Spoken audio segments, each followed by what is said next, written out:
Sabi ko nga sa kanila, ano bang partisipasyon ng aking kliyente? He was not mentioned in the subpoena.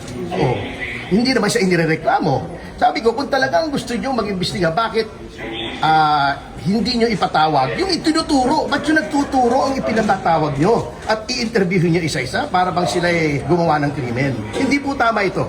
This is a form of harassment, intimidation, and it intends to send a chilling effect to those na gustong magtestigo pa na kapag kayo nagtestigo, itong gagawin sa inyo. Interviewin kayo, pakatawag kayo, investigahan kayo na para bagang kayo na yung kriminal. Ang assertion ko kanina, ang sinasabi ko sa kanila, of course, no, sinasabi ka namin yung NBI ay isang respetadong institusyon at kami nananalig sa NBI. Pero ang tanong ko, kung ini-establish lang yung identity ng mga tao, de-establish nila. Kasi kung tatanungin nila yung mga tao, sabi nila kasi hindi, may karapatan kaming imbestigahan yung iba pang labas doon sa deputization.